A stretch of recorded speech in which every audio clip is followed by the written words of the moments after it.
מה שישראל לאחרונה זאת מתצו כמה עניינים.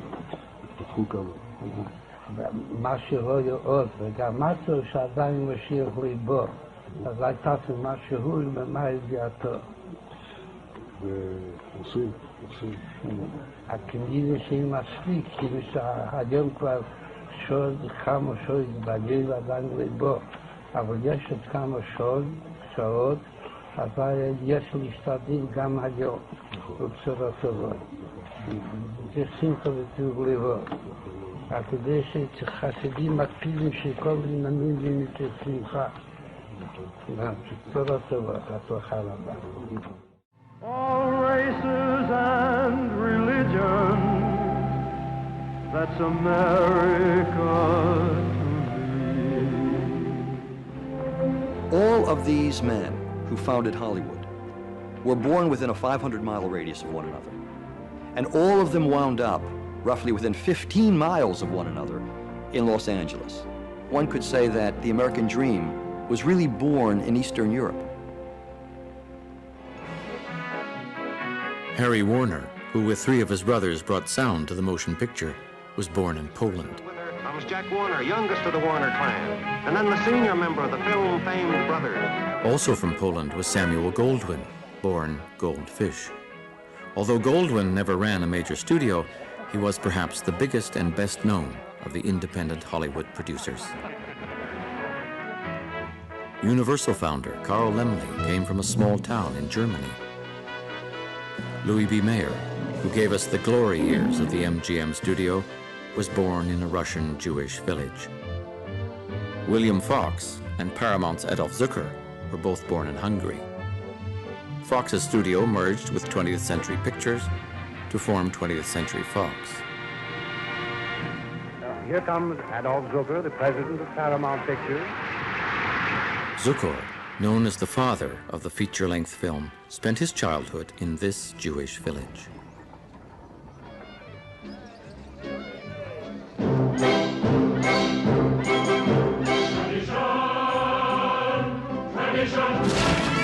For the Jews of Eastern Europe, there were 3 ways to flee. The first was to stay where you were and participate in some Marxist or socialist movement where you could become part of a labor organization that would in turn create a great regime, a socialist regime in which Jews could be accepted as equals.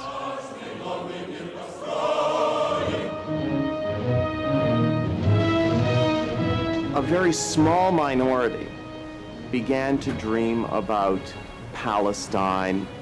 Very small numbers of people became Zionists. You needed a great deal of ideological dexterity to talk yourself into getting on a boat and going to Palestine at the turn of the century. The vast majority of Jews, 2 million out of 2.5 million, who left Eastern Europe to find their dream, went to America. The smart money was on America. It was the simple place where you could imagine the dream of Jews having both opportunity for tolerance and also economic security. For Jews, this was a migration forever.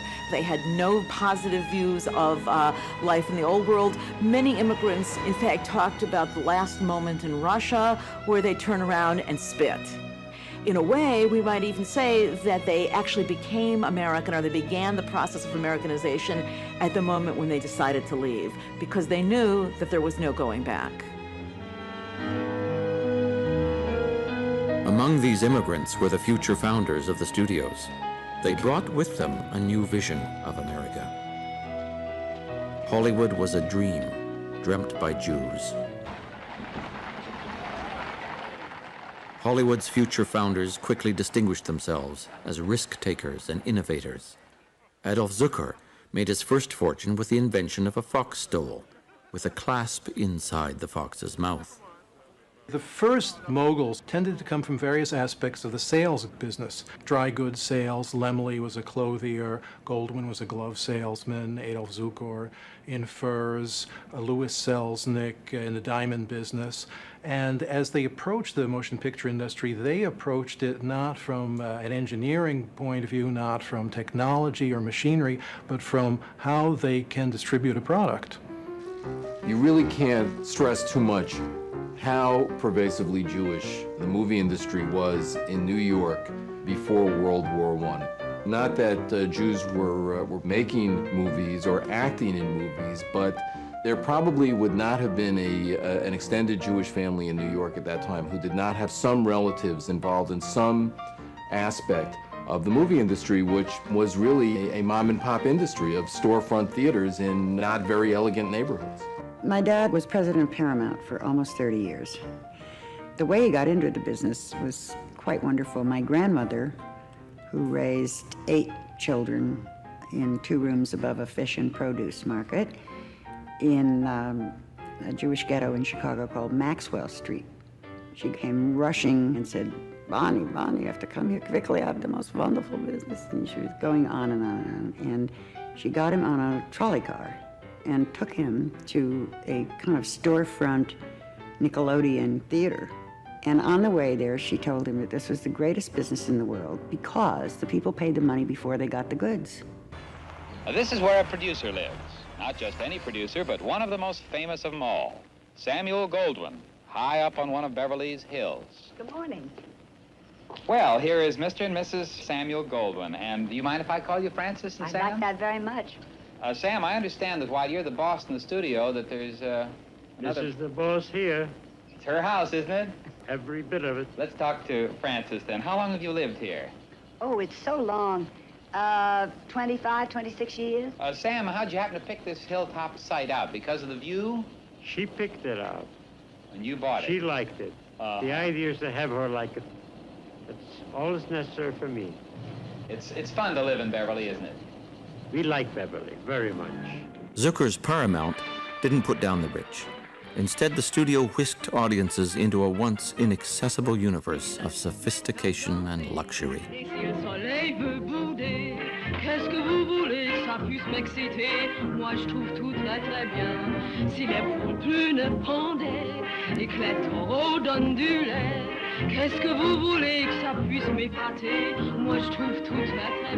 When it came to class for the masses, nobody outdid Louis B. Mayer's MGM.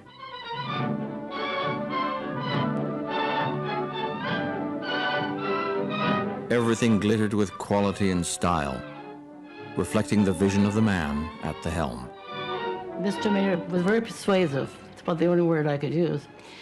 And so he'd stand there and he'd watch what was going on and he'd say, no, just wait a minute, stop that. He says, that's not the way to do it. I'll show you how it should be done. And he'd really go through the scene very well. It was everybody, and they never knew when he was going to walk in on them. They were very leery of him, the directors, because they never knew when Louis was going to walk down there and say, no, that's not the way I want it. See, he was a perfectionist. He knew what he wanted, and money was no object. At Metro-Goldwyn-Mayer, price meant nothing. It was to be the best. In creating the great movie musical, Hollywood adapted the Broadway musical, an original American art form almost wholly created by fellow immigrant Jews. The music and lyrics were often based on classic stories, reinterpreted from a Jewish perspective. Almost all of the writing pairs that have come to epitomize Broadway have been Jewish, whether it's Lerner and Lowe and Rodgers and Hammerstein, Jerome Kern. Almost all of them have been Jewish, with the exception, I think, of Cole Porter, really, here. Irving Berlin did more than any composer to Americanize Jewish aspirations. Someday I'm going to murder the bugler. Someday they're going to find him dead. To understand Berlin is to understand the Hollywood moguls. Another cantor's son, he started life in the midst of pogroms. My life in bed. Oh, how I hate to get up in the morning. Oh, how I love to remain in bed.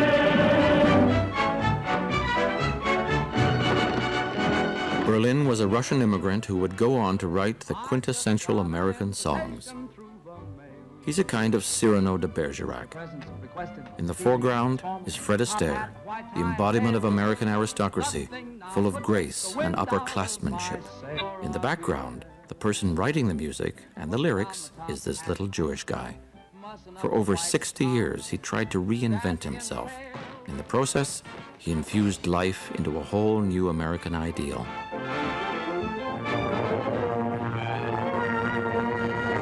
In the White House, President Eisenhower signs a bill authorizing a gold medal for composer Irving Berlin. It honors him for writing God Bless America and other patriotic songs.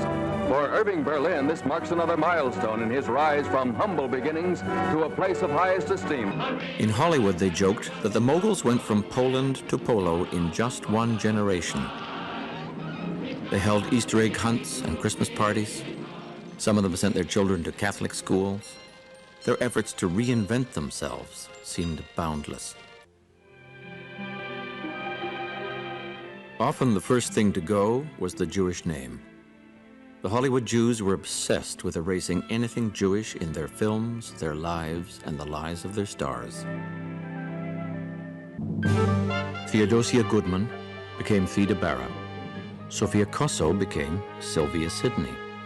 Isser Danielovich Dembski became Kirk Douglas. Leo Jacobi became Lee J. Cobb. Shirley Shrift became Shelley Winters. Bernard Schwartz became Tony Curtis. David Kaminsky became Danny Kaye. Edward Iskovitz became Eddie Cantor. Melvin Hesselberg became Melvin Douglas. Muni Wiesenfreund, a star of the Yiddish theater, became Paul Muni. Emanuel Goldenberg became Edward G. Robinson. The G was a reminder of who he really was. Nice Jewish girls, such as Lily Palmer, Julie Holliday, and Lauren Bacall, or Betty Persky, helped to define the American woman.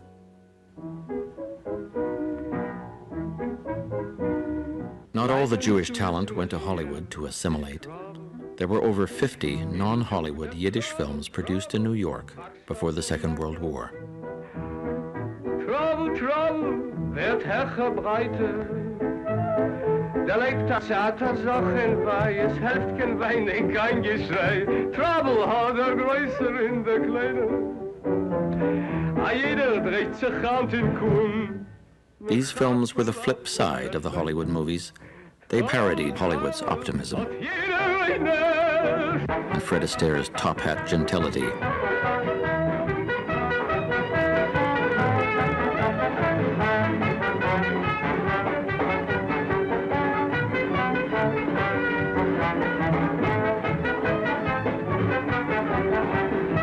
Many who could have gone to Hollywood stayed in New York to make films that expressed their Jewish identity.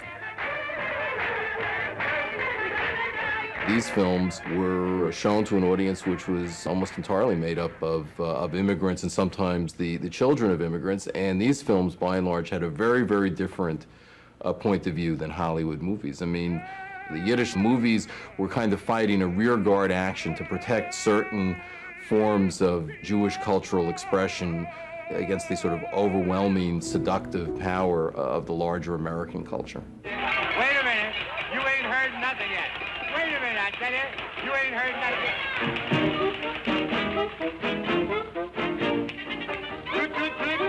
Goodbye.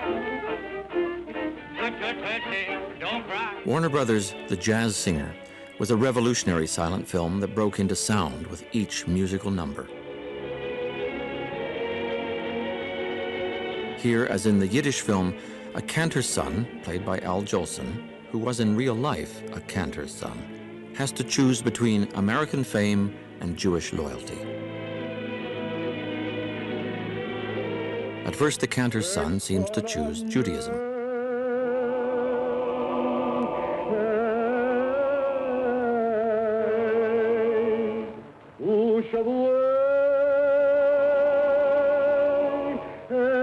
But in assimilationist Hollywood, the story could not end there.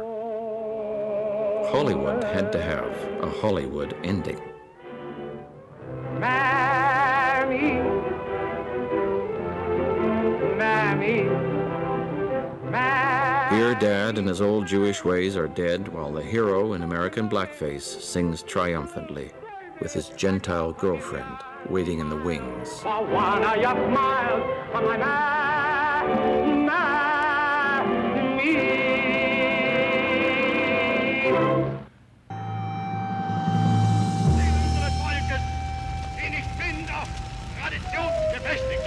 It was difficult for the Moguls to entirely abandon their Jewishness while the Nazis were persecuting their European kin. Some of the Hollywood Jews could not ignore these events.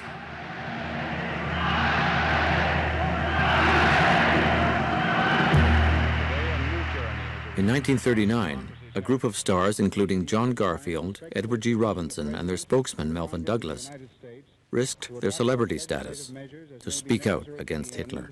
That all economic connections between the United States of America and Nazi Germany be totally severed, until such time as Germany is willing to re-enter the family of nations in accordance with the humane principles of international law. Though Carl Laemmle was no longer studio head at this time, he joined the protesters and signed their declaration. Both Laemmle and Harry Warner were active in sponsoring Jewish refugees from Europe. And in 1939, Warner made this anti-fascist speech to the American Legion. Drive them out. Make America unsafe for those who seek to tear down what others have built through the generations since 1776. Drive them from their secret meeting places. Destroy their insidious propaganda machines. Warner Brothers made confessions of a Nazi spy only after their Jewish representative in Germany was beaten to death by Hitler's henchmen. Incredibly, this Hollywood film about the dangers of Nazism makes no reference to either Jews or anti-Semitism.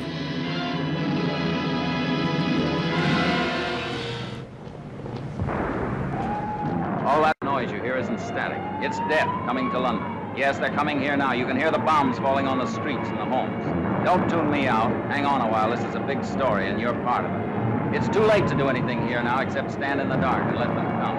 It's as if the lights were all out everywhere, except in America. Keep those lights burning. Cover them with steel. Ring them with guns. Build a canopy of battleships and bombing planes around them. Hello, America. Hang on to your It's a wonderful time for the Hollywood Jews. I mean, here were a group of Jews who had spent their lives seeking legitimacy and seeking to be embraced by America. And World War II finally affords them that opportunity to be embraced officially. They are now real patriots. The Red Army allows its soldiers to celebrate. 24-year-old Hildegard Christoph. The Russians came. We weren't allowed to lock our doors.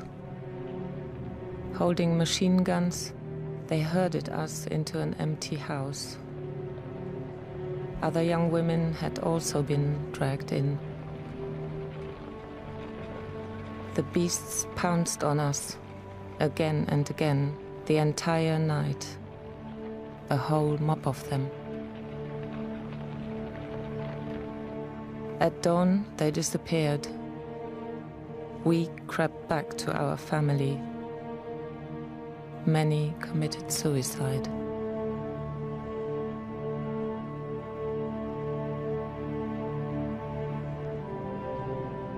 As many as 2 million German women are raped.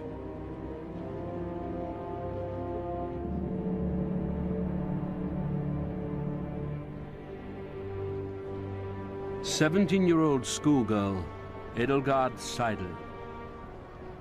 We believed in victory, and now this is the end. Across Europe, 50 million people are dead.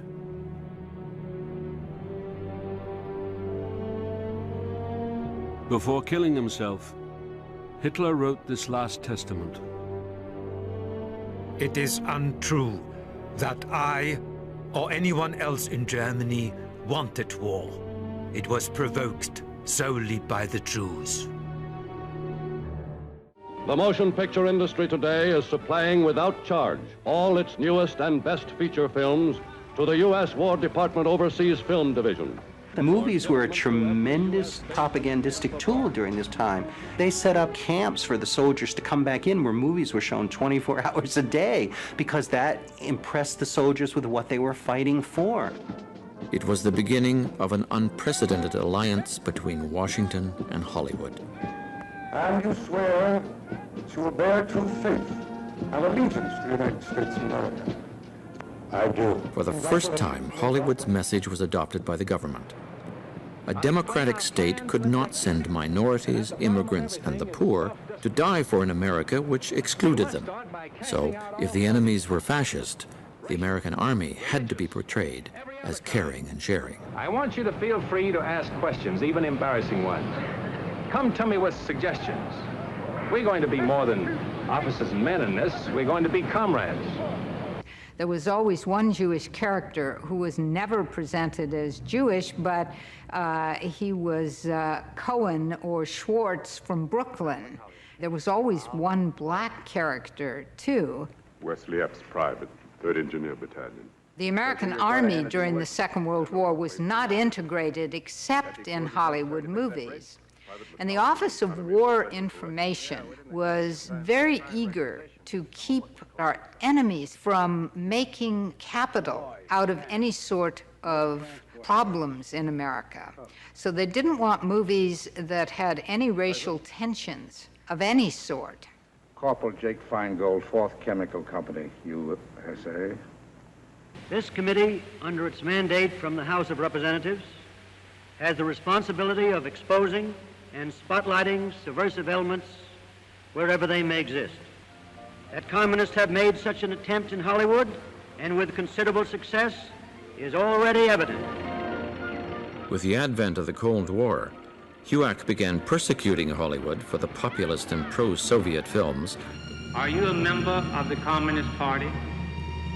Next, you are going to ask what my religious beliefs are, and you are going to insist before various members of the industry that since you don't like my religious beliefs, I should not work in that industry. There became an identification in people's minds with things that went together: intellectuals, Jews, Russians, communists. If you look back at any of the depictions of what communists were, all of these things kind of get merged together in the public imagination. The chairman of the committee, at the time that it initiated its investigation of Hollywood, was a vicious anti-Semite from Mississippi by the name of John Rankin. And Rankin said on the floor of Congress, I'm just going to read an excerpt from a speech he gave. He said, "Communism is the most dangerous influence in the world today. I am talking about the communism of Leon Trotsky," of course he mentions a Jew, "that is based upon hatred for Christianity." You know that communism. Remember that communism and Christianity can never live in the same atmosphere. Communism is older than Christianity. This is a revision of history, since Karl Marx, to most people's knowledge, is the one who created communism. But this communism, which is clearly a euphemism for Judaism, is older than Christianity. It is the curse of the ages. It hounded and persecuted the Savior during his earthly ministry, inspired his crucifixion, derided him in his dying agony, and then gambled for his garments at the foot of the cross. But we are today in a deadly conflict between those two ideologies, and there can be no compromise. Mr. Wright, in this country. I hope that you're not impugning in any way the American activities of the motion picture employers in Hollywood. I am some of them, I'll say. Well, I want to tell you right now that there is no group of more American people in the country than are those in Hollywood. Well, I want to tell you some of the things they're doing. Well, I know some of the things they're doing, and I know some of the things they're doing that probably you don't know. I heard a baby screaming. I still remember very clearly. The mother was the bleeding all over, and tried to nurse baby, and baby was so. When I remember that part of it, I just can't take it.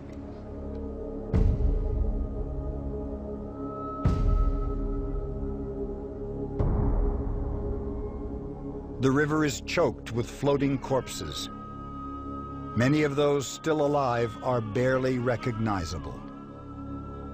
People themselves just horrible looking. The hair was ashes and kinked up, and some skin hanging on. Just dead people walking like a ghost. Eyewitnesses will talk about a lot of the survivors walking out with their hands in front of them.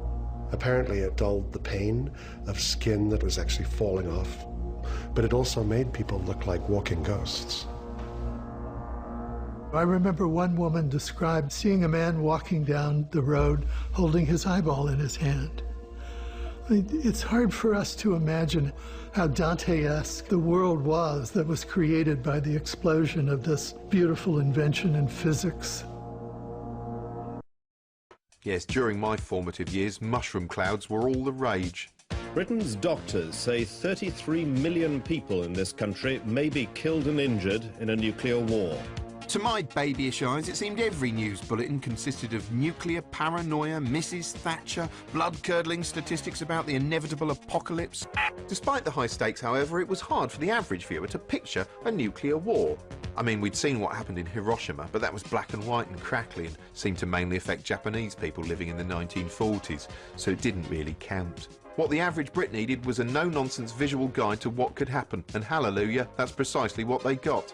In 1982, the BBC broadcast a QED special called A Guide to Armageddon, which simulated the consequences of a 1 megaton nuclear bomb going pop a mile over St Paul's Cathedral. Apparently, the heat alone would be inconsiderate enough to slightly damage the cross on top of St Paul's, spoil a few windows, leave a Bible looking dog-eared, slightly devalue the contents of the National Gallery and boil the Serpentine a bit. It would be bad news for anyone who enjoys not burning to death in an incinerated car or bus, and even if you live 4 miles away and were hiding indoors, it was probably going to go down as one of your least favourite afternoons, especially if you've been looking forward to reading Woman's Own. In fact, if you were even vaguely nearby, your body would frazzle like a carbonised lamb chop unless you were standing as far away as Wimbledon, at which point at least one of your eyebrows would survive. At around the same time, the Americans had a pop at nuclear drama themselves, with the vaguely more upbeat The Day After, which starred Steve Guttenberg in a tale of everyday burning, screaming Americans. Just like Threads, it depicted billowing mushroom clouds, which looked a bit like the world's grooviest lava lamp. Anyway, Steve Guttenberg survives by hiding in a shop. Although the radiation does leave him looking a little less cocksure by the end. After US President Ronald Reagan saw this, he wrote in his diary that it was very effective and had left him greatly depressed. And not long afterwards, the superpowers adopted a policy of arms reduction, culminating in the signing of the Intermediate Nuclear Arms Force Treaty in Reykjavik. So in summary, Steve Guttenberg saved the world. Thanks, Steve! Don't make any more films. Thanks to Guttenberg's selfless sacrifice, today's world isn't facing all-out nuclear war between two superpowers, yet it feels more chaotic and perilous than it did back in the 80s. Perhaps because the presentation of current affairs has become more chaotic and perilous. It's almost a hyper-edited, real-time televisual thriller. Tonight, can the world come together to confront a rogue nation? If you take out Saddam's regime, I guarantee you that it will have enormous positive reverberations on the region. The reverberations of what happens with the collapse of Saddam's regime could very well create an implosion in a neighbor regime like Iran. Rather than using calm reason, most corrective television uses fear to hammer its message home. It's one of the most powerful ways to grab an audience's attention. But why? Well, for one thing, no matter how sophisticated we humans appear to be with our fancy shoes and Nintendo Wiis and whatnot, our brains are still cursed with a paleo-mammalian limbic system which the modern iPad-owning part of us can't control. Our fear responses are governed by twin almond-shaped clusters of nuclei known as the amygdalae, sort of primitive reactionary mind nuts beyond the reach of human intellect, a bit like TalkSport presenters. The point of the amygdalae is essentially protection. You're supposed to be stimulated when confronted by a loud noise or a sudden movement because, well, it could be a lion leaping in to attack you. That's why it's almost impossible to ignore anything which seems like a threat, be it a lion or a scary newsreader. A strong possibility of attack. The spectre of Irish terrorism returns to British soil. The amygdalae are also thought to be closely associated with memory, so if you have an unpleasant experience and your amygdalae are stimulated, an association quickly forms in your head. That's why the man uses scare tactics to mould your behaviour from an early age. Tuning into the news is like looking directly into the face of terror. A chilling new look tonight at the face of terror. Video of a suicide bomber smiling for the camera as he gets ready for his deadly mission in Afghanistan. This is like a jihadist 24. It's got that tension in it that you can't really turn yourself away. And you can't really turn yourself away because you're biologically programmed to pay attention to any potential threat. The amygdala may fire off in response to the pre-programmed terrors we're born with, instinctive fear of loud noises and sudden movements and the like, but it's also easy for them to help us learn to fear almost anything. Early news broadcasts were stern announcements from the authorities consisting of little more than still photographs and explanatory diagrams backed with a vocal summary. The BBC newswallers believed moving pictures would distract the viewer and prevent them from absorbing the informational content. Gradually, TV news loosened up and began to realise the advantages it had over newsprint. Unlike their desperate medieval ink and paper counterparts, TV reporters could use the moving image to make otherwise mundane stories more interesting and immersive. This filthy smoke and chemical smog is again attacking the people for whom there's most danger, the people with chest and heart troubles.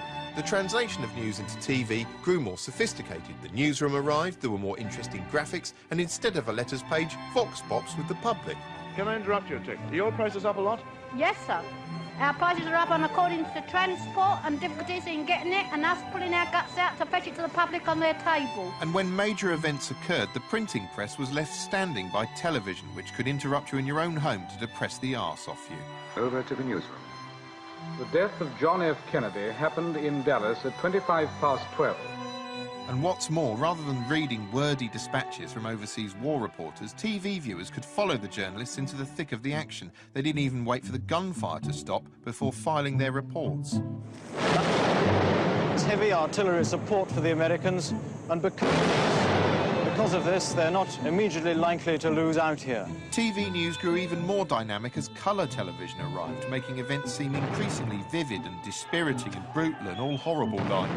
Unless, like me, you enjoy a nice violent riot with a lovely shepherd's pie and a glass of chocolate milk. Riot police were extremely fierce, often... It happened ages ago, it's funny. Faced with a medium that made current affairs more exciting, newspapers were forced to zhuzh up their own content, downplaying their comparatively dry news material and adding frothier piffle, which was proudly and exhaustively trumpeted in the gaudy adverts of the time. Uncanny. Unbelievable. This man claims a Welsh housewife under hypnosis returned to 6 previous lives. Can this be so? The amazing evidence in tomorrow's Sunday Mirror. Tommy Steele reveals the agony of staying at the top. And girls, how to get your man. A dozen ways to look more sexy. Plus win this dream outfit in the marvellous Sunday Mirror tomorrow. Ever since satellite news first appeared, the landscape had become more competitive and the fight for impact intensified. As a consequence, across the board, the graphics steadily became more fearsome and bombastic, the sets more cavernous and self-important, and the delivery more theatrical. The Liberal Democrats have accused the other two parties of gazing into the gutter. And part of this more crowd-pleasing approach was that the opinion of the viewer grew steadily more important. Current affairs was no longer a stern proclamation from the establishment and was becoming more like a public sounding board. News in general had started to move away from explaining the world to us and move towards us explaining our view of the world to them. If you've got a story to tell, we'd love to hear from you. The email address, as always, yournews. All the while, the internet was starting to overtake TV as a source of instant news. And just as newspapers reacted to TV by becoming spicier, so TV news morphed into rolling news, in which everything became a sensational non-stop crisis full of incremental, horrible developments. We can now tell you that he's actually unconscious and his kidneys have stopped working. It's become a hope-sapping broadcast from the depression dimension as someone simply reads aloud a list of the worst events in the world. He killed his 74-year-old grandmother, also his mother, his uncle, his cousin, his 15-year-old second cousin. In addition, he killed a baby who was 18 months old. He killed a sheriff deputy's wife. He killed 2 pedestrians. He killed a petrol station assistant. He killed a motorist. He shot the chief of police, and he shot himself. We'll let you digest that for a moment, and we're going to be back with all today's top stories and indeed the business news. Thanks for that. Today's news often seems to be about nothing but the thrill of the chase, an endless parade of fresh horror piled upon fresh horror. No time for reflection, just pictures. Look at this, then look at this. Come on, tune in, rubberneckers, have a bloody good gawp. Well, it looks like Disney's frozen out God. When one little girl tried to post what she was thankful for on the DisneyChannel.com, she was blocked because of her reference to the Almighty. Apparently, Disney considers God's name a profanity. The devil is about to visit Florida this Christmas, as a satanic temple there has scored a major victory, winning a battle to bring a display of Lucifer to the inside of the state capitol. Officials have approved the move under the Freedom of Speech and Religion law. Lucian Greaves, a spokesperson for the Satanic Temple, says his organization just wants to send out a positive message and set all differences aside for the annual holiday. Satanism is the worship of the devil, and there's nothing positive that can come from that. Well, it's not the only victory by devil worshippers in Florida lately. In October, one group sought to distribute satanic coloring books to school kids. That's under a state law allowing organizations to pass out religious materials in educational facilities. Soon it all becomes meaningless, which has the side effect of making reality itself feel somehow unreal, like a work of fiction writing itself, a destiny beyond our control, and all we can do is stare at it in stunned desperation. Television can certainly condition you to be frightened of all sorts of things. For example, dark city streets. Most of the dark city streets you see are on television. And what's happening in them? Well, usually something awful, like a mugging or a murder. In the 1970s, Professors George Gerbner and Larry Gross of the University of Pennsylvania carried out pioneering research into the effect of television on viewers. They believed that within a few decades, television had come to enjoy a degree of influence on modern society that was comparable to the power religion held over mankind for centuries. Gerbner and Gross developed a hypothesis known as cultivation theory. Cultivation theory says that over time, watching television alters a viewer's perception of reality, that their view of the real world starts to march in step with that of the televised one. And the more frequently an image or event is depicted on screen, the greater significance the cultivated viewer attaches to it in the real world. Since much of TV consists of dramatic conflict, violent action, and alarming news coverage, the more you watch, the more passive, nervous, and frightened you become. Gerbner called this mean world syndrome, quite literally the belief that your world has become a mean and frightening place. Gerbner's research appeared to show that heavy viewers often overestimated the amount of risk they faced in everyday life. They were more likely to believe crime rates were rising even when they were falling, and often thought they were more likely to become victims of crime themselves. The most frightening crime of all is, of course, murder. Oh, God! And there's no danger of a TV murder shortage anytime soon. Not that regular murderers are dangerous enough for the televised world, where they're routinely depicted as criminal geniuses playing a diabolical game of cat and mouse with a troubled police detective wearing the worried expression of a bloodhound opening a court summons. TV loves presenting you with fearful tales of murder, but it's often a curiously reassuring type of fear which reinforces the notion that real life follows a dramatic narrative in which the dastardly villains are brought to justice. When undeniably random bad things do make it on screen, TV processes them on your behalf, turning them into titillation in shows like The Enthusiastic 999, which enabled viewers to enjoy mindless emergencies in the comfort of their own homes. 999 justified its existence by alerting the public to important issues like lifebelt theft. 4,000 lifebelts like this one are stolen or go missing every year. Yeah, people just toss them in the sea. It's an outrage. It also afforded Michael Burke an opportunity to ask the important questions. Have you ever thought what it'd be like to be stuck in the path of a giant digger? No, why don't you paint a picture for me?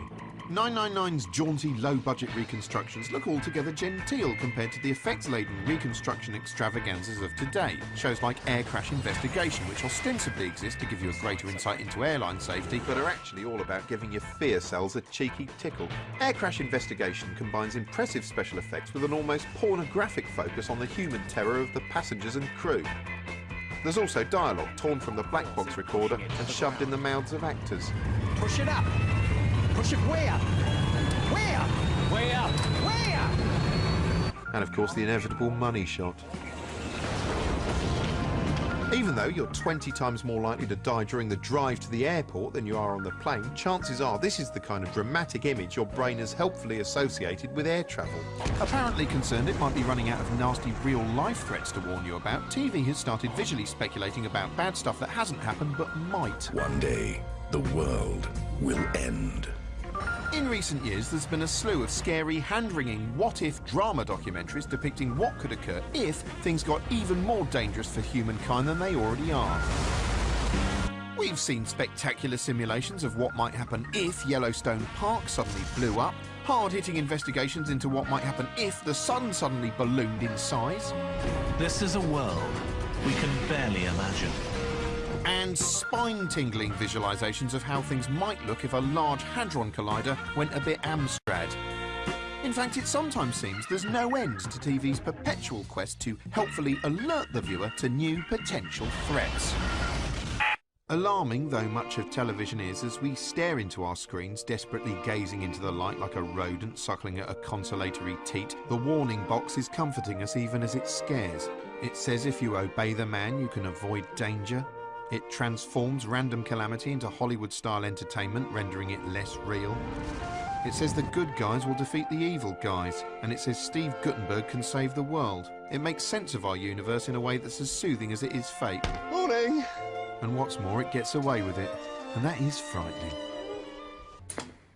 With every passing second, each of these unsuspecting humanoids crawls 1/60th of a minute closer to Coffin O'Clock. As we make the journey from the cradle to the grave, we'll make and lose countless friends along the way. But one companion who'll be by our side throughout is Mr. Terry Television, who's been there for us, holding our brain's hand through each increasingly shaky footfall.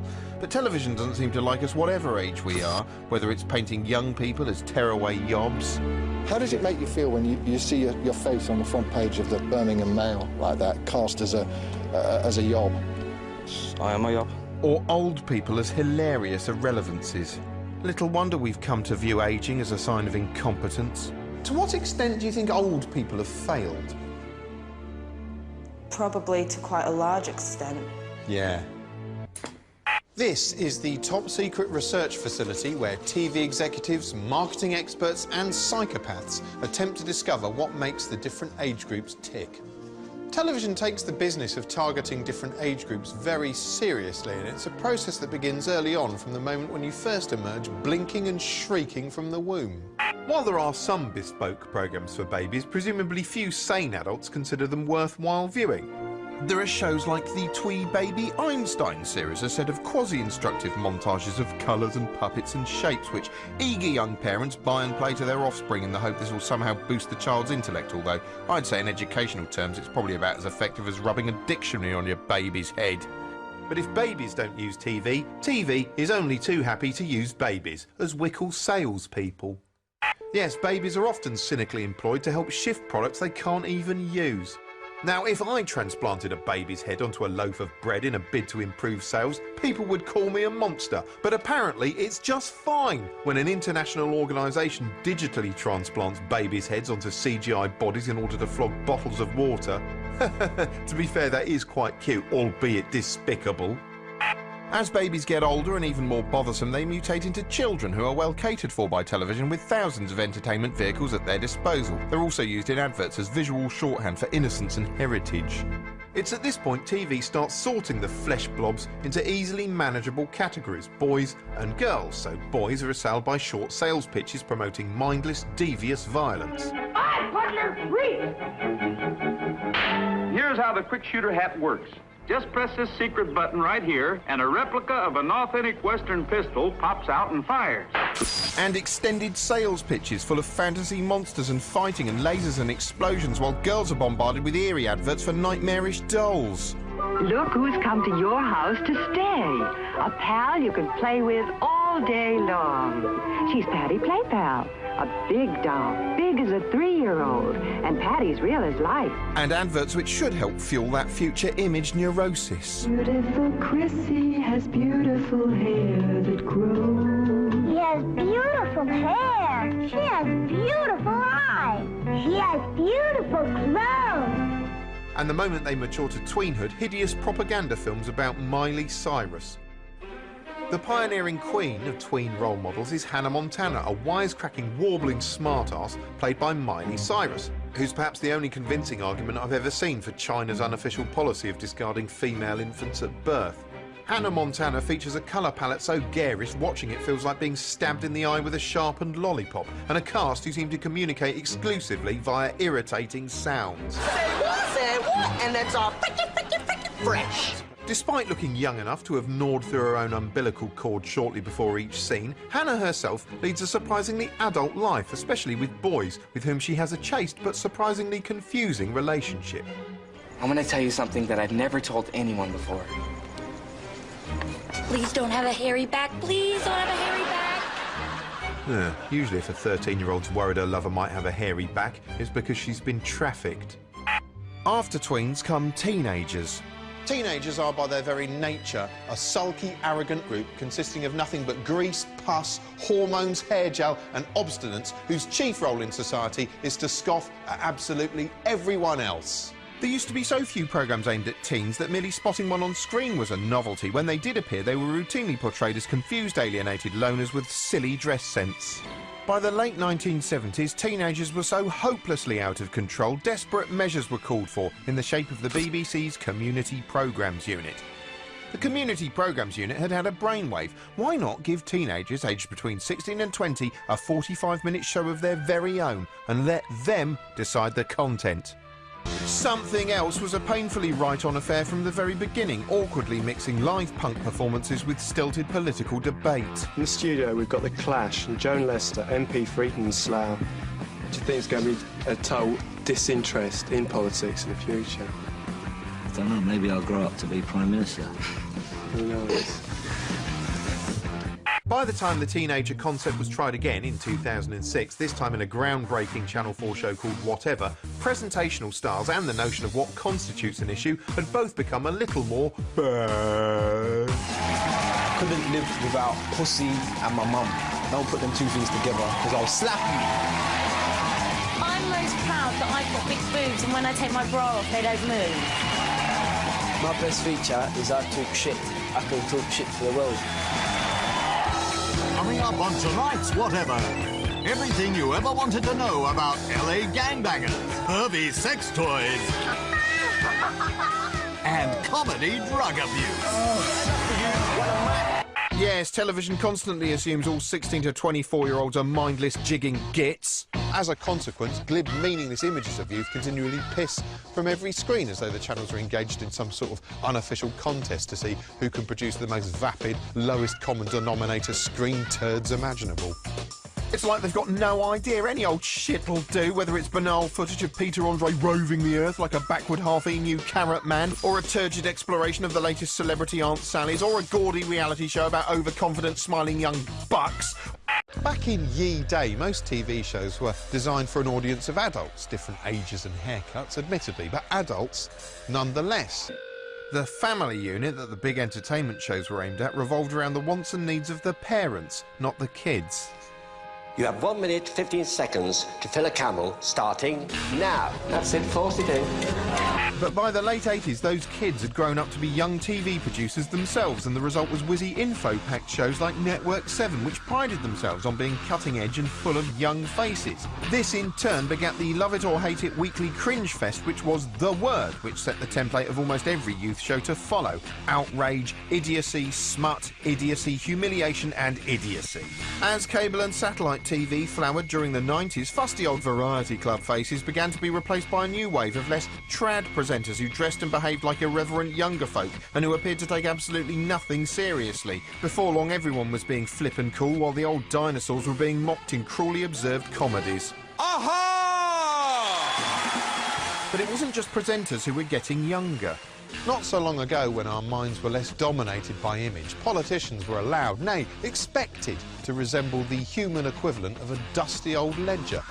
But as politicians' screen presence became increasingly important, they started feeling the pressure to look young too, until by 1997 even the establishment itself seemed to have been replaced by a younger, brighter, grinnier, more relaxed model.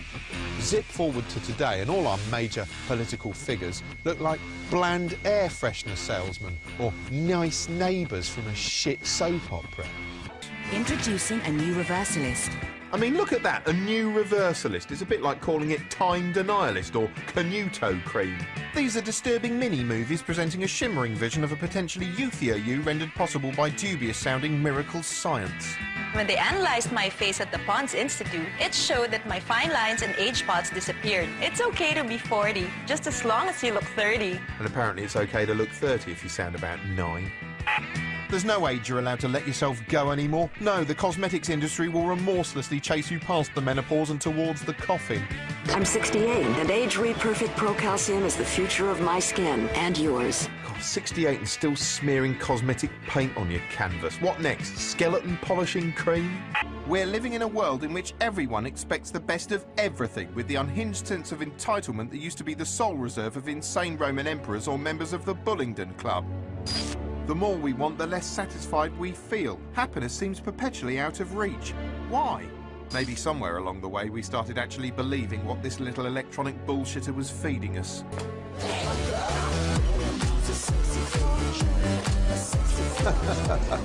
Oh, isn't life brilliant? I mean, just check out this place. The barman's a bloody great hunk. These two are flipping gorgeous. He has got a haircut so cool, it's like he downloaded it from Mars. And you, my friend, are part of all of this too, because you are living the dream.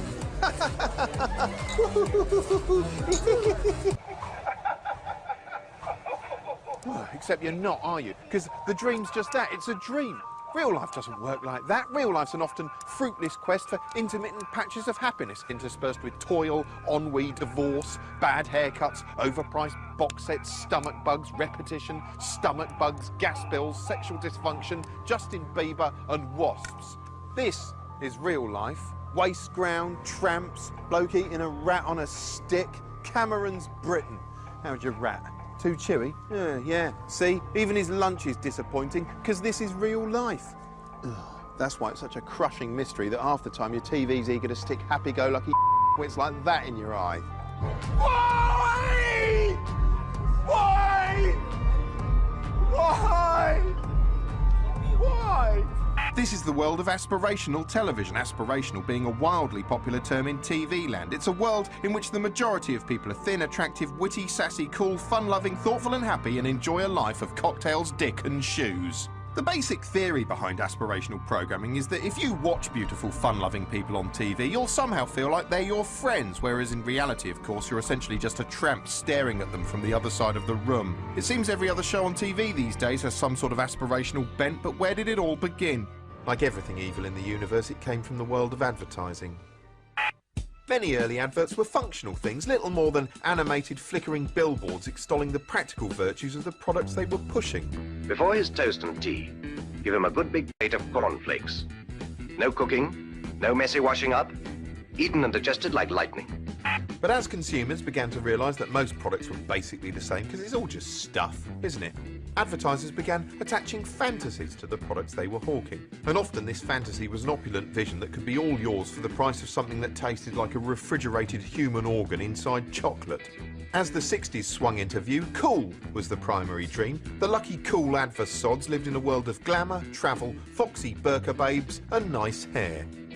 Of course, instead of hair goo, they were actually flogging you a membership card. Buy this MacGuffin and you too can be one of the fortunate happy ones, complete with an enviably cool lifestyle. Then the 70s arrived and everything outdoors was shit awful. But luckily, the 2 or 3 members of the population who weren't outside rioting or being bombed or gobbed on were indoors being distracted by eerie images of upmarket aspirational living. Lovely taste of Nescafe Gold Blade. For that very special taste. As the 80s approached, the advertiser's desirable vision of the high life stuck. Conspicuous consumption was being celebrated for its own sake. Perhaps you could get your hand on luxury every day. But somewhere along the way, the glitzy, aspirational values of commercials leaked out and started infecting popular dramas. I first became aware of it in the 80s as shows like Dallas brought the billionaire lifestyle to the plebeian masses. Dallas was a sumptuous, conspicuously decadent soap detailing the existence of a family of impossibly wealthy American oil shits living empty lives. But even though it was clear money wasn't bringing the Ewings happiness, it was impossible not to envy them. Game shows are a surefire indicator of how our relationship with money has changed. Not so long ago, everyone on game shows was chummy and nice, like this bunch. Let's meet the blue team. Hi, I'm Debbie Tate. Hello, Debbie. Max Rotherston. Welcome, Max. Felix Proud. Hello, Felix. Welcome. And I'm Penny Lowe. Hello, Penny. Nice to see you. See ya! But now, cold steel menace and raw money is the order of the day, and the game is a dog-eat-dog accumulation festival culminating in a bitter dispute. You're pathetic. Don't get personal. No, you are. You're pathetic. You're a selfish cunt. Oh, it's like watching people knife each other to death in a skit. but less sexually arousing. Another harbinger of change is the shifting portrayal of wealthy people on screen. Back in 1985, while their lifestyles looked glamorous, fictional billionaires like JR were clearly the bad guys. 20 years later, actual living, breathing tycoons were being celebrated, and the more explicitly ruthless they were, the brighter their stars shone. You're sacked. You're sacked. You're sacked. Now get out. Money is terrible. It's just a depressing way of boiling our wonderful world down to a set of grey, eyeless, dickless little numbers and then using them to screw each other over. Oh, one for me and one for you. Ooh, you've got one more than me. I'm going to stab you in the ribs. That's what money is. I mean, look at the sort of twerp and miscreant who understands money. Just listen to this bell-ming twink. Very impressive. And their outlook for 2012 has just been raised from 64. Once you've accumulated plenty of money, TV encourages you to invest it all in a box made of bricks. Rich people used to stop us noticing how privileged they were by tinting their car windows or hiding behind high walls where you couldn't kill them. But now TV allows you a peek behind the gates, and frankly it's harrowing. Cribs is a highly successful variant of Through the Keyhole, in which a very rich person shows you the rewards which society has granted them for being important and successful and loved. What up, MTV? It's your boy Mims, and welcome to my crib. Come inside. Oh yeah, right, it's your boy Mims. We're going round your boy Mims's house, everyone. I don't know why he's famous. Maybe he invented super noodles. It's effectively a shopping channel of stuff that could have been yours if you'd been born in America and learned to rap rather than sitting on your arse in Taunton watching Cribs. Cribs dangles the aspiration carrot so impractically out of reach they might as well put it on a 1,000,000-mile-long stick tied to a rocket that's been fired into a black hole. People have always wanted nice houses, obviously. They're not mad, but back in the day, your options were limited. If you were poor, you had to live in a cramped tin full of relatives and cholera. If you were middle class, you had a bigger home. And if you were a member of the aristocracy, you lived in Downton Flippin' Abbey. People largely accepted whichever kind of hovel they'd been allotted. And then in the 80s, Thatcher legalised council houses or whatever, and suddenly everyone wanted one. And glamorous TV ads made the dream look attainably easy. Washing machine, fridge, oven and hob. And we can afford it with Wimpy's financial help, can't we? But having purchased the roofs over their heads, people didn't really know what to do with themselves. I mean, what are you actually meant to do in a house? Raise a family? Start a bottle-top collection? Sit there and die? No wonder people went mad and started desperately trying to spruce their flipping death boxes up in a bid to kill time. TV soon noticed this and began knocking up cheapo home improvement guff castles like changing rooms, which took the concept of interior design and married it to the concept of people slinging any old crap together and generated several hundred hours of television in the process. See, I thought we'd put it on there like that. What, that's it? Yeah, just screw it in there like that. All right, yeah, wall moustache. Yeah, you've doubled the value of that house, you genius. The ultimate in homemade pornography has to be pornography made from homes. Televised aspirational showrooms such as Channel 4's Grand Designs, which offers a tantalising glimpse of the kind of dream house you too could be dwelling in if only you had several £100,000 and or 6 months of leisure time to spare. The presenter, Kevin MacLeod, whose name even makes him sound like a man who stepped out of a dream, fronts the show in the manner of an enthusiastic curator leading you on a personal tour around a museum of cosy middle-class satisfaction. Largely, though, it's an envy generator as we shit-sofaed schlubs look on, moving from mild interest to outright fury. Oh, that's a nice fireplace. What a wonderfully huge kitchen. Oh, I love the way the windows let the light into their lovely house. Oh, they've got a pool. Oh, you've got a pool. Thanks to shows like this, it somehow feels like it's not enough to just own a reasonably okay house anymore. Instead, you can feel a lingering sense of failure for dwelling inside anything other than an architecturally fascinating 4,000-foot translucent diagram with a gigantic mauve egg in the middle for you and your revolting kids to shit into. Ugh, depressing. Still, at least you can comfort eat. Food is another aspirational touchstone. It's not good enough to simply heat up a pie anymore. No, today you're supposed to be some kind of gastronomic show pony with a signature dish of your own. This rat's coming along nicely. Once upon a time, cookery programmes used to concentrate on the business of cookery. Well, today we're going to take a look at some recipes using offal, or spare parts as I like to call it, because I never did like the word offal.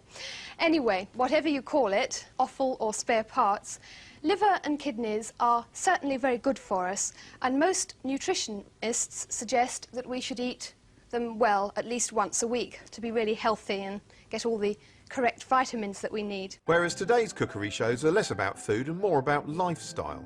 Take the delicious Miss Dahl, in which a blonde supermodel floats around a lovely kitchen bibbling on about foodie-wood. Good bit of lemon zest. I think to have a dish named after you, you have to be a bit of a diva. I do, however, I think, have a bra named after me. Much rather have a dish, but I have a bra. Hey, parent, do you remember when you biologically converted a spoonful of recently expelled gunk into one of these screaming attention seekers? Well, little did you realise that what you were doing was creating a living, breathing status symbol, although that is precisely what you were doing. And advertisers know how much parents adore their kids, so they shit out aspirational ads that prey on their paternal instincts and heighten the sense that these magical imps need protection.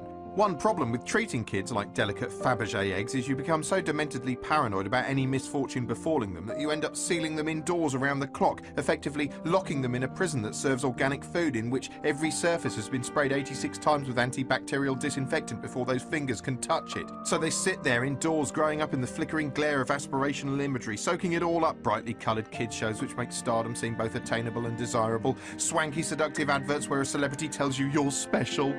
Because we're worth it. And glossily packaged celebrity piddle like the Saturdays 24/7, which largely consists of banal footage of singing Five Knuckle Shuffle the Saturdays, punting about like children, dressing up, drawing, playing with their soft toys, dressing up, tickling each other, making and doing, dressing up, playing Here We Go Round the Mulberry Bush, dressing up as their mums, dressing up, climbing the trees, face painting and dressing up.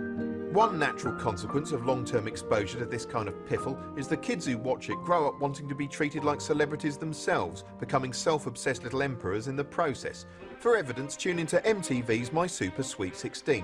Not so much a show, more an orchestrated smear campaign against humankind in general. Some of it is punishingly depressing. For instance, here a brat's mum buys her a $67,000 Lexus for her birthday. Happy birthday!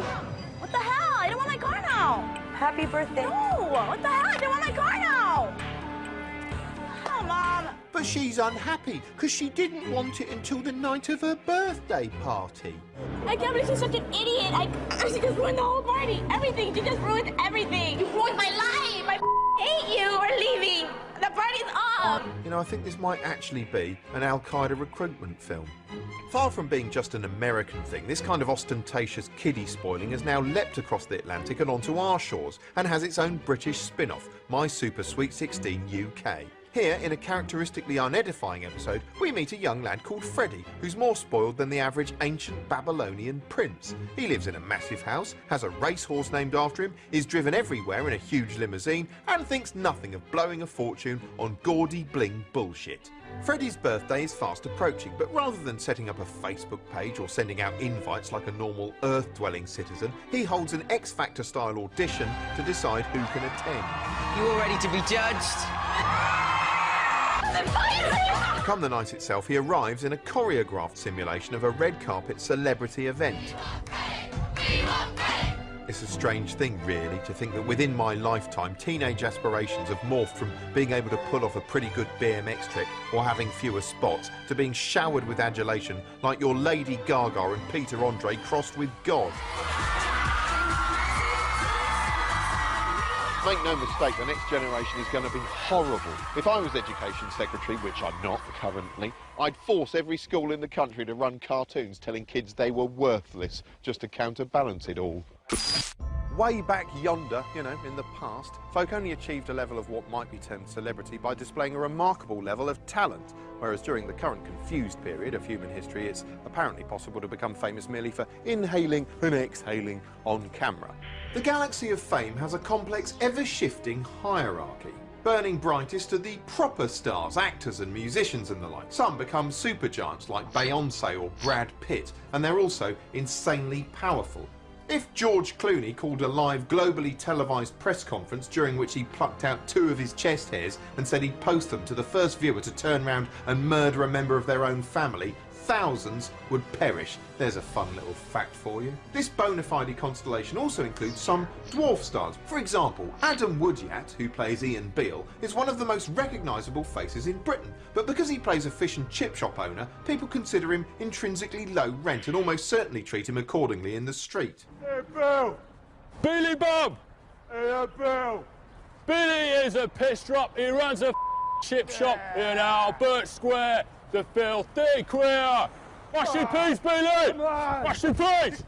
See, that's the funny thing about appearing on television. People treat you like the thing you portray. Then there's the newest cluster, not really stars at all, more huge balls of antimatter, like Jordan or Lindsay Lohan, who act as sort of sanctioned hate sponges, feeding off the animosity of the general public, growing bigger and bigger until they implode. The sheer amount of vitriol many people harbour for these anti-celebs is staggering. They hate them and hate them and hate them with the same dogged indignance of racists. Good. Showbiz git-gorp rags exploit the fact that we both hate and love celebrities, which is why their every imperfection gets looked over and circled by their vile staff. That's definitely a weird bruise. Okay, let's go with weird bruise. If even the world's most inherently gorgeous people are subject to that kind of scrutiny, how can Joanne Average possibly compete? Well, she can't, obviously, so her entire life becomes one long, slow, emotional breakdown, and frankly, she looks like a pig when she cries. Still, little wonder the normal, ordinary person feels worthless, because the aspirational whirlpool is, if anything, speeding up. Every image on television is growing more glamorous and dreamlike by the moment. The adverts are becoming more unhinged in their desperate quest for things to aspire to. Even everyday products have lost their minds, and they don't even have minds. Wear jewels and flowers every day. Every day? I'm not Elton John. Infuse your clothes with the elegant fragrance of white diamond and lotus flower. Diamonds, I've always thought they reek. Must be a classy product, this. Something really exclusive. Part of the new Infusions collection. From bold 2-in-1. A little more luxury in your laundry. Me, we're doomed. And as for food, well, even dog food, which used to be flogged with a sort of gruff, matronly friendliness, looks good, it cuts well, and it's meaty. It's nourishment, solid nourishment. has become a gourmet signature dish for you to plop down in front of some four-legged Caesar. Carefully sourced ingredients, balanced with selected vegetable toppings. Won't look so nice when he shits it out down the park. Actually, it probably will. Even cribs got more extreme with the incredible teen cribs. How are you meant to aspire to be someone's child? All right, enough of that. Let's go check out my spa. And the worship of money, just raw money, got worse so bad there were rap videos which look more like satirical visions of empty excess. It's actually not clear who this is demeaning the most, the women, black people in general, or me, the viewer. I haven't seen that much money being mindlessly thrown at a shuddering arse since CNN hired Piers Morgan. Before long, behaving like a massive swaggering twat wasn't just acceptable, it was openly encouraged. Who does P. Diddy think he is, King? I am King. The new fragrance for men from Sean John. You am King Unbelievable. Faced with all these unattainable dreams, little wonder so many people in so many places got themselves wedged so deep in debt. People bought houses and bragged about how the value kept zooming up through the skyline. In fact, they didn't seem to be houses at all, but enchanted coin-shitting machines. It was all a collective delusion, and none of it was real. And it wasn't just homeowners, no, the whole world had dreamed itself into a wistful financial thought bubble, which popped. Today, stock markets across the world tumbled, imploded, continue to collapse like deflated dirigibles. Well, I say nuts and boo to all these prettified, insidious televisual delusions. Best to hammer shut your dream flap so you don't want for anything anyway, and you're perfectly content to squat around in your own steaming muck. And hey, if it all gets too much, just do what I do and glug your way to Fantasy Island on the good ship Liquid Brain Killer. Yeah, or you could always switch your TV off, stop. The problem is the crushing loneliness of it all. If only we had someone else to experience things with, the whole thing might be somehow bearable. We are, all of us, alone. We enter this world alone and we leave it alone. But with the invention of television, loneliness seemed to have been cured forever. Even if you stayed indoors 365 days of the year, your home would be filled with friendly human voices. You don't matter. You're not important. You're not a person. You're not even lovable. You're not even capable of love. According to television, the best way to end loneliness for good is to trick another human being into sharing your lifespan with you, to meet someone and fall in love. But what is love anyway?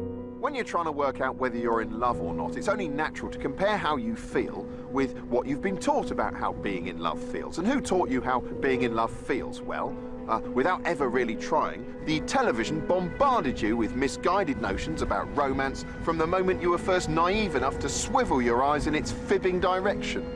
According to research, when it comes to getting information about love, 94% of young people turn to their television, while only 33% ask mum and 17% dad. But the plug-in parent is a liar, and the fictional world it portrays seeps into your skull, setting a misleading framework. There are two ways to ensure your relationship will be scuppered before it's even begun. One is to carve the phrase, "I despise you," onto your forehead, and the other is to enter into it with wildly unrealistic expectations. Now, studies show a link between the amount of television people watch and the likelihood that they'll believe certain unhelpful relationship myths. Chief among these myths is the notion that there's a singular soulmate out there in the world for you. The thought that out of the many millions of people in the world, there's only one that truly belongs with you. One person. That's your helping. One. Of course, for this to be true, there'd have to be a celestial department of destiny whose job it is to pair people off like producers on a reality show. The first step towards falling in love is to find someone attractive, which you'd think would be a fairly organic process that occurs without much conscious effort on your part. But the chances are television has warped your notions of physical beauty by parading inordinately attractive people in front of you morning, noon and night, thus raising your expectations to unsustainable heights while simultaneously making you feel inferior. In adverts particularly, attractive people are often presented as tantalising prizes. They float through the world almost like angels, drawing admiring glances wherever they go. She's wearing Tramp and everybody loves her. Tramp by Longthrick. Shouldn't you wear it too? Always keen to exploit human frailty, advertisers aren't shy about implying all you need to satisfy your biological urge to procreate or put an end to the painful loneliness of your existence is to invest in a product that will drive members of the opposite sex insensible with lust. Lynx commercials in particular employ less subtle imagery than Soviet propaganda, implying Lynx is essentially catnip for girls. Splash it round your carcass and women will flock towards you like plankton, wrestle you for a place in the bedroom and stop dead in their tracks to show you their pussies. Found chicka wow wow. Toothpaste is also excitingly depicted as a startlingly effective way to win the affections of a bit of desirable skycock. It made her smile dynamite white, dynamite fresh. It got her noticed. That night, Cindy and Jim took off together. Her feet haven't touched the ground since. Even chewing gum, traditional scourge of bus passengers, can bring couples together on a lonely, dusty road trip.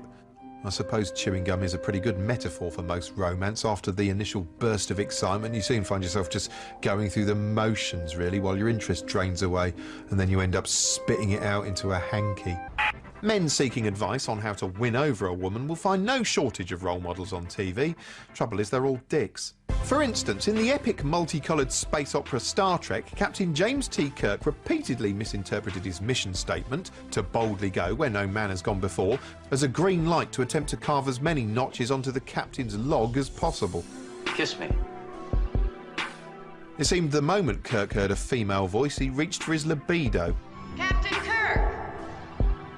Where are you? But unsubtle though Kirk's bold seduction technique was, there was no denying he often left women weak at the knees. What a role model! Meanwhile, in Movieland, another James, namely James Bond, repeatedly got away with the kind of on-the-job conduct that would earn anyone else an instant tribunal. No! And his chat-up lines weren't just creaky, but delivered with all the simmering passion of a gruff sandwich toaster. There's really nothing very much for us to do tonight. Or is there? Nonetheless, he too was depicted as successful. Ooh, having sex with Roger Moore must be like having an old tree fall on you. As far as TV's concerned, however, when it comes to dating, you shouldn't act like 007, more like 00 tit. I absolutely adore brunettes, but not blondes. But then again, a lot of blondes aren't really either, if you know what I mean. Thanks for that. What's your favourite Keats poem? Yes, most dating shows are more profoundly depressing than live footage of screaming ducklings being kicked uncomprehending face first into a mincing machine. Research suggests that the first blossoming of love is accompanied by an increase in levels of a protein known as nerve growth factor, or NGF, which is thought to provoke butterflies in the stomach, sweaty palms, euphoria, you know, all that love shit. But NGF levels subside once a couple has been together for about a year, after which point, if you're lucky, that exhilarating rush of lust is transformed into a bond of loving companionship. TV and the movies don't really provide many accurate examples of coupledom. Most fictional romances finish at the point of consummation, as though the hero's penis is a drawing pin that bursts the fictional universe bubble the moment he sticks it in. When long-term couples are portrayed, they tend to either be seen as sexless, winsome twosomes like Terry and June, or warring partners who apparently despise one another and whose mutual hatred is played for laughs, such as Jack and Vera Duckworth from the sitcom-style soap Coronation Street. How the hell you could lose a brand new suit, I do not know. Don't go on, Vera. Or they're warring partners whose mutual hatred is played for unlaughs, like Den and Angie from the sober-minute Woefest EastEnders. Will you stop it? Will you stop avoiding the issue? Of course, real-life relationships aren't nearly this cosy. Tolerance, that's true love. In fact, I'd define true love as the ability to share one fridge with the same person for 17 years without resorting to fists. It also helps if you toss in the occasional basic crumb of affection. Would you say you're disillusioned about marriage? Yes. Don't think marriage is all it's cracked up to be? No. No? Does your husband show his gratitude to you in any way for all you've done? He doesn't? No. No way at all? No, not really, no. Does he ever buy you anything? No. Never bought you any flowers? No. Would you like that if he did? Yes. Yes, unless you cultivate a meaningful, quiet, unshowy love for each other, once the NGF leaves town, the dull tedium of life will wear your union down. It's like being cellmates, except neither of you has to defecate in a bucket now and then while the other one lies on a bunk, silently facing the wall. Every day the same person murping on and on about the same 3 or 4 subjects through their mouth, which not so long ago was a delicate, beautiful thing you enjoyed kissing, but now is just a sort of underwhelming content delivery system. Oh, you had a day at work, did you? Oh, yeah. Oh, no, that does sound miserable. Oh, tell me about it. Tell me all about it. Tell me all about your life in detail forever. On and on burbles their mush cave, talking about stuff that happened to them and things they consider important, sharing their feelings while you just point your face in their direction and hope that your expression doesn't betray your aching isolation and your raging need to just open your own mouth and shout, "Oh, for God's sake, just shut up! Shut up!" And all the while, the emotional rocket fuel that propelled you into this situation in the first place was expended long ago. Now there's no momentum left. So what do? Well, you sit there anaesthetising yourselves together, watching more television. Yeah, staring at the same machine that helped you into this mess, the machine that threw pretty folk at you till your own self-worth was shat through a bin bag, the machine that said true love meant grand gestures and rampant sex, that hammered home the false idea of the perfect soulmate, which a flawed human partner with their toenails and earwax simply doesn't seem to be anymore. Television, the machine that wiped its arse on your Valentines. Once upon a time, television was a new technology itself, and of course, like all new technologies, it was inherently mistrusted. After all, the television was an unfamiliar intruder which squatted in the corner of the living room, demanding the entire family shut up and stare at it. If any of these people could have torn their eyes away, they'd have thought it was sinister. As you might expect, this dangerous new invention had a vested interest in making out technology was a beautiful thing, and it quickly set about showing us wondrous visions of the world of tomorrow. Optimistic programmes like Tomorrow's World gleefully coughed up new and bizarre visions of a glittering future full of automated dial-a-drink pubs, cuddly death machines, jet-powered hoverloos, chessboard skin transplants and sleek futuristic magi cars which would let middle-aged men impress swinging, hot-panted dolly birds with their accessibility and extreme comfort. And of course, this future was peopled by plenty of clockwork slaves. Introducing Mabel, the robot housemaid. The common assumption was that we'd become a nation of robot-owning layabouts who delegated all our domestic tasks to some sort of motorised Jeeves. Of course, the march of progress was lent an extra frisson by the very real space race between Russia and the USA, and as we hobbled towards our giant leap, TV was keen to lob all manner of spacey imagery at the viewer. As Neil Armstrong and his buddies prepared to cram inside a big tin dick and blast off into history, Tomorrow's World showed us what the moon base of tomorrow would look like and how it would work. There'll be a daily shuttle service where 300 passengers at a time will reach Moon City after a 5-day journey from Earth. Liars. while Blue Peter turned into a protracted NASA press briefing with wide-eyed items detailing virtually every aspect of space travel. It's clear mankind was going to have a great time of it. Space was going to be all ours. We'd own that shit like an empire. Then the night itself arrived, billions around the world huddled in front of their televisions, and then thrillingly, while a global audience of billions watched with bated breath, man set foot on the moon. But what is that? First man of the moon, eh?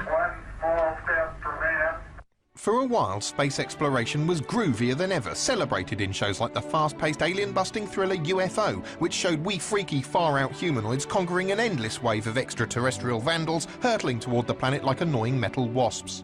But away from the televised fiction, we kept returning to the moon in reality. And what did we discover? Well, we discovered that space exploration was a letdown. For one thing, there wasn't much to do on the moon. There wasn't even a Nando's. We'd spent billions sending astronauts there just to piss around. I was strolling on the moon one day in a merry, merry month of December, May. And furthermore, when you stood on the moon and looked back at Earth, our planet now looked worryingly fragile. Having mounted a lengthy PR campaign in its honour, TV now started to wonder whether progress was such a good thing after all.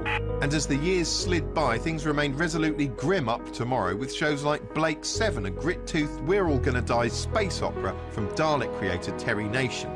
This was an epic tale of political exiles perpetually on the run from the evil Federation. It was a miserable existence. Space itself was a washed-out dystopia of brown and grey hexagons, where the highlight of your day was finding a war memorial in a quarry. Some sort of obelisk, I suppose. During their brief lives, they'd been continually tortured by the technology that was supposedly assisting them. The chief source of their torment was Aurak, a whirring, winking, smart-ass in a box who loved himself almost, but not quite, as much as an iPhone, and who treated his human companions with the haughty condescension of a professor of Latin snorting at an especially stupid peg.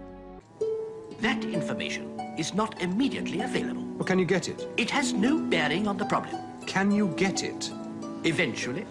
How long is eventually? It will require time and resources far in excess of the value of the information. Well, get it anyway. I want the reason for that alert. Very well. I will report in due course. Jesus, even Apple computers aren't this snooty. Once upon a time, computers were so unwieldy and complex, merely switching one on required an army of dweebs acting like they were operating a nuclear submarine. OK, Peter, the keys are in. Right, keys in. Can you check this oil level, please, Harry? Oil OK. Right, can you check this temperatures, please, Malcolm? OK, disc up to speed. Hello, alternator house. Disc oil and temperature OK. Is it OK your end? OK for standby. Switch on standby, Peter.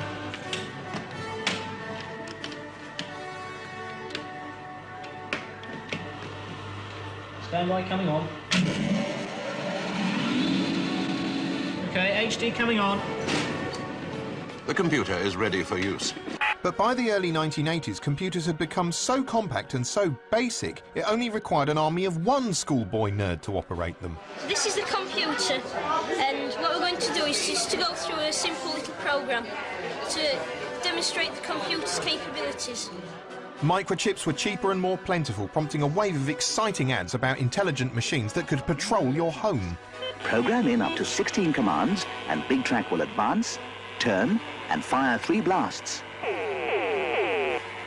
Man was clearly getting more comfortable around his machine helpers, sometimes suspiciously close, as in the silly high-tech fantasy Knight Rider, in which pube-head hunk and future one-man irony empire David Hasselhoff repeatedly slid inside his softly spoken friend Kit to share flirtatious banter.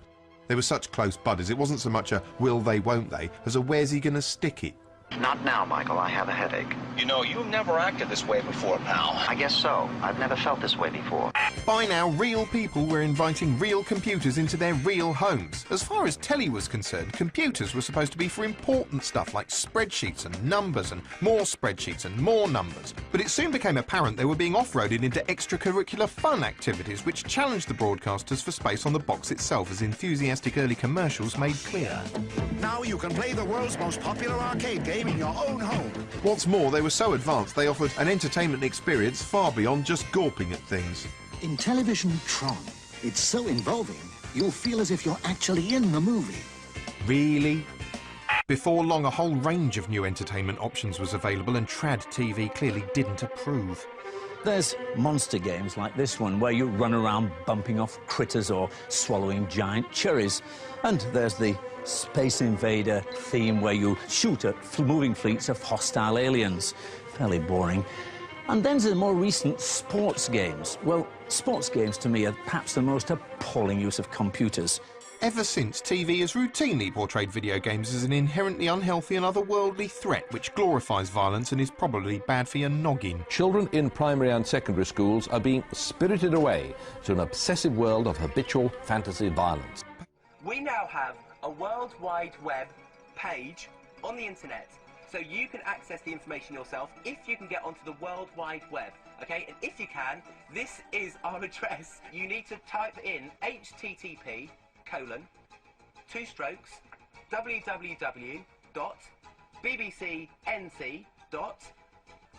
Soon, even though some of us couldn't even use a mouse properly, we were coming to rely on computers too much for TV's liking. Experts are warning that it may already be too late to prevent millions of computer systems breaking down at the turn of the century. Frankly, there will be some people who will not survive the coming of the year 2000 simply because they failed to take action now. With the millennium looming, it was clear mankind hadn't heeded TV's warnings about the danger of machines, and now there was this inbuilt Achilles heel that was certain to kill us all. Cash points would take your arm off, planes would plop from the heavens like 500-ton sky turds, and nuclear power plants would microwave the continent. Nobody knew precisely what would happen, but they knew it would suck. Come Millennium Eve itself, TV gleefully wheeled out some of its most trusted presenters to stand in front of a rotating globe and look on in horror, live, as computers destroyed our world. But in the event, the only thing that seemed to be really affected was Peter Snow's auto-cue. So far, it's cost us about £250 billion to take on the bug. And that's the way it's been. £250 billion has cost us. Soon it became apparent that computers weren't going to annihilate us after all, and TV had to reassess its relationship with technology. If it couldn't beat it, it would have to absorb it. What TV needed was to become more like a computer, a machine which did what you wanted, a machine that was interactive. One interactive format that utilises both the phone and the television, and is new, is the Penance Channel. You know, the Penance Channel. Mrs. Daniels, can we have a statement from you, please? No statement. Mrs. Daniels. I'll send it to spare. Ryan Daniels, seen here leaving court today, is the first teenager in Britain to be sentenced to 24 hours televised humiliation. Daniels spent months terrorising residents on Tooting's Ganymede estate. Today, a judge sentenced Daniels to appear on the Home Office's controversial Visible Punishment TV channel for 24 hours. While on air, Daniels will have to obey instructions tweeted and texted live by viewers, no matter how humiliating. The Community Payback Network is currently broadcast on cable and satellite, with plans to expand the coverage to Freeview later this year. Politicians hope this is a step forward. It's certainly proving popular with viewers. In his first 8 hours on air, Daniels had to begrudgingly carry out over 1,500 of their suggestions before being hospitalised for paint inhalation. Karenitis, South London. Today, TV doesn't just mimic the interactivity of computers, it also mimics the unreal visuals of video games. On TV, this techno-magic blurs the line between fact and fantasy. Insanely clever visual effects like these are now so commonplace, even commonplace scenes are no longer real, and you won't even notice. We're surrounded by everyday miracles. No wonder life as a whole is starting to feel like a technological dream. We just take everything for granted now. When you first encountered Wi-Fi, it was like magic. Now you'll moan like an oppressed dissident if you can't get a 20 meg download speed on your novelty teaspoon. Nothing seems real anymore. Look what's happening. I mean, just look at it. What's that? What the hell is this? And what in God's name is that? Little wonder we now just blithely assume anything's possible. Every day a new stunning breakthrough. Oh, right, yeah. What, holographic television? Oh, OK. What's that? Internet milk? Yeah, don't know what that is, but yeah, it figures. Consequently, when modern TV casually exaggerates what technology can achieve, the audience just swallows it. CSI is set in the present day, but demonstrates technology from space year 3000, yet no one thinks it's sci-fi. Yeah, it's a cell phone. Okay. We should work backwards. We should do the most recent phone calls first. Looking at this, it's no surprise you can show real people something as impossible as the time phone, a handset that lets you make calls through time, and they'll simply believe you. It allows you to call yourself in the past, so you can remind yourself about keys or just have a conversation with yourself. What do you think about that? I like that. I think that's pretty good, you know. So I can call myself back in time and have a conversation with myself. See, I like that. Technology is amazing and it's everywhere. It's impossible not to gawp at it. Having been conditioned to surrender our attention to the lone, glowing screen, suddenly we're surrounded by thousands of the shimmering. It's like invasion of the gleaming rectangles. Pop a screen in our eye line, and no matter what we're doing, we're hopelessly drawn to the light. Never mind apes. We must be descended from moths. All these screens fighting for our consideration has knackered our attention span. Who can spare the mind space to focus on something as static as a book anymore? Hardly bloody anyone. Maybe the problem isn't progress, maybe the problem is us. We seem to have a knack for reducing the most incredible inventions to their basest level almost overnight. Take radio. We created radio. A nation spoke unto nation. The German radio has just announced that Hitler is dead.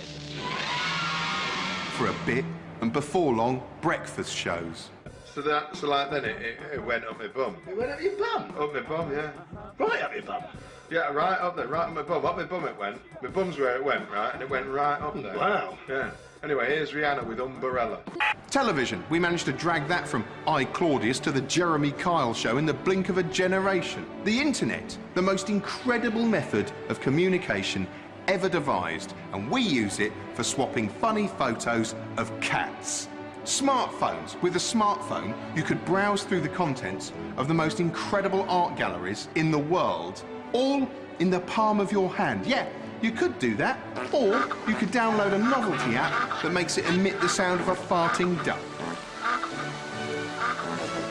In summary, TV claimed progress was a great thing, predicting a world in which we'd relax in front of screens while computerised slaves did our bidding. But now the future's arrived and those screens relax in front of us while we converse through them, lose our bleeding rags at them, and jig about like desperate jesters for their computerised approval. And the screens have left us marooned here in the future, surrounded by magic, unable to focus on anything that doesn't light up and go beep. However, based on solid research, we found that reduced viewing of TV helped many people develop their potential to become successful individuals that benefited society. Consider the interesting biography of renowned neurosurgeon Benjamin Carson and how television affected his life. Benjamin Carson was born in Detroit, Michigan. His mother, Sonia, had dropped out of school in the 3rd grade and married when she was only 13. When Benjamin Carson was only 8, his parents divorced and Mrs. Carson was left to raise Benjamin and his older brother Curtis on her own. She worked at 2, sometimes 3 jobs at a time to provide for her boys. Benjamin and his brother fell farther and farther behind in school. In 5th grade, Carson was at the bottom of his class. His classmates called him dummy, and he developed a violent, uncontrollable temper. When Mrs. Carson saw Benjamin's failing grades, she determined to turn her son's lives around. She sharply limited the boys' television watching and refused to let them play outside until they had finished their homework each day. She required them to read 2 library books a week and to give her written reports on their reading, even though, with her own poor education, she could barely read what they had written. Within a few weeks, Carson astonished his classmates by identifying rock samples his teacher had brought to class. He recognized them from one of the books he had read. It was at that moment that I realized I wasn't stupid, he recalled later. Carson continued to amaze his classmates with his newfound knowledge, and within a year, he was at the top of his class. The hunger for knowledge had taken hold of him, and he began to read voraciously on all subjects. He determined to become a physician, and he learned to control the violent temper that still threatened his future. After graduating with honors from his high school, he attended Yale University, where he earned a degree in psychology. From Yale, he went to the medical school of the University of Michigan, where his interest shifted from psychiatry to neurosurgery. His excellent hand-eye coordination and 3-dimensional reasoning skills made him a superior surgeon. After medical school, he became a neurosurgery resident at the world-famous Johns Hopkins Hospital in Baltimore. At age 32, he became the hospital's director of pediatric neurosurgery. The key theme that we should realize is that by Benjamin's mother's dedication to reducing and even eliminating the need for watching TV, he was able to develop his mental capacity and grow as a productive student. By eliminating television, the child has the great ability to develop in other areas of life that are vital to his or her skills as an adult. Every human being has the potential to significantly benefit society by sound education and the aptitude for excellence in all areas of life.